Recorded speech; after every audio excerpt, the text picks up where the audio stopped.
గతంలో కూడా చెప్పాను, ఎన్నికల ప్రచార హడావుడిలో ఏదో ఒక అవకాశం కాంగ్రెస్ నేతలు మోడీకి ఇస్తూనే ఉంటారు, బీజేపీకి ఇస్తూనే ఉంటారు.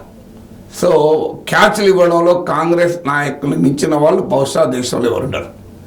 ఆ మధ్య శామ్ పెట్రోడా ముందు ఆ ఇన్హెరిటెన్స్ టాక్స్ వారసత్వ పన్నును ఒక వ్యాఖ్య చేసి గందరగోళం తెచ్చుకొని మోడీకి ఒక బలమైన అస్త్రాలు ఇచ్చాడు.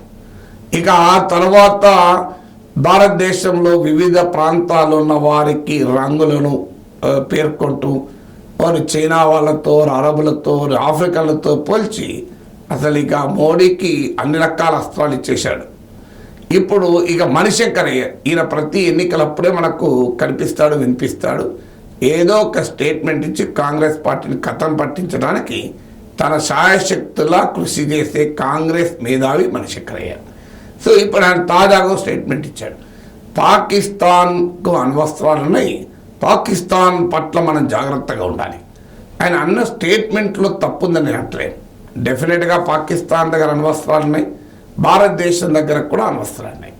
అణ్వస్త్రాలు కలిగిన రెండు దేశాలు జాగ్రత్తగా ఉండాలి. ఎందుకంటే పొరపాటునో ప్రమాదవశాత్తు అనుమానంతోనో అణ్వస్త్ర ప్రయోగం జరిగితే జరిగే వినాశం, డిజాస్టర్ మామూలుది కాదు.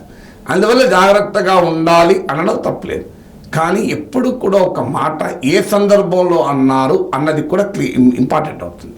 ఆ మాటలో అర్థం ఏముంది అన్నదే కాదు, అందులో తప్పేముందనొచ్చు.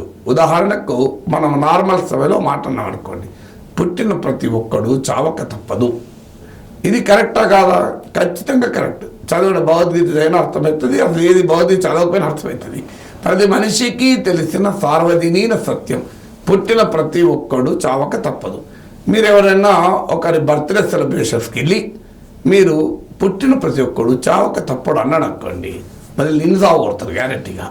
వాళ్ళ ఎందుకు అయ్యా అది బర్త్డే సెలబ్రేషన్, అయ్యా జన్మదిన శుభాకాంక్షలు చెప్పాల్సినప్పుడు ఈ పనికిమాలిన తత్వం చెప్తావా? లేదు, ఎవరైనా పెళ్లి చేసుకుంటున్నా మిమ్మల్ని పిలిచారు, అక్షంతలు వేసి పుట్టిన ప్రతి ఒక్కడు చావక తప్పదు అన్నాం అనుకోండి, సో జనానికి ఎంత కోపం వస్తుంది, ఉరికించి కొడతారు. అందువల్ల సందర్భం ముఖ్యం. అన్న తప్ప నేను అన్ననా భగవద్గీతలో ఉన్నది కదా. సో ప్రతి ఒక్కడు దేహము శాశ్వతము కాదు, ఆత్మయే శాశ్వతము అర్జున అని ఘంటసాల భగవద్గీత లేదా, నేను నిన్న కదా అంటే నడుస్తుందా? సో అందువల్ల ఒక మాట రైటా రాంగా కాదు, ఏ సందర్భంలో ఉన్నావు అన్నది కూడా కీలకం. ఎన్నికలు జరుగుతున్న వేళ పాకిస్తాన్ అంటేనే భారతదేశంలో నరాన కోపము, అసహ్యము, ద్వేషము, తీవ్రమైన వ్యతిరేకత అన్నీ కలిసి వస్తాయి. భారతీయ జనతా పార్టీకి అతి మధురమైన అస్త్రం పాకిస్తాన్. ఛాన్స్ దొరికితే తాము తప్ప దేశంలో ఉన్న అందరూ పాకిస్తాన్ వాళ్ళే అని చెప్పడంలో బీజేపీ ముందుంటుంది.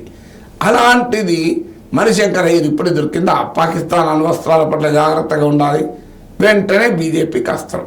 చూడండి, కాంగ్రెస్ వాళ్ళు మనం బెదిరిస్తున్నారు, పాకిస్తాన్ దగ్గర అణ్వాయుధాలు ఉన్నాయని చెప్పి మనం బెదిరిస్తున్నారు. మన దేశానికి అణ్వాయుధాలు లేవా? కాంగ్రెస్ వాళ్లకు దేశభక్తి లేదు. మన దేశానికి కొన్ని అణ్వాయుధాలు కనబడవు, ఆ పాకిస్తాన్ కొన్ని అణ్వాయుధాలే కనబడతాయి. వీళ్ళు ఎప్పుడైనా ఇంతే, వీళ్ళు పాకిస్తాన్ మనుషులు అంటూ బీజేపీ వాళ్ళు అందుకున్నారు. ఇక మోడీ అయితే అసలు పాకిస్తాన్ దగ్గర అణ్వాయుధాలు ఉన్నాయి కానీ వాళ్ళు అమ్ముకోవాలని చూస్తాను, కొనటోడు లేడు, అమ్ముదామంటే కూడా కొనటోడు లేడు అని మోడీ మొదలుపెట్టాడు.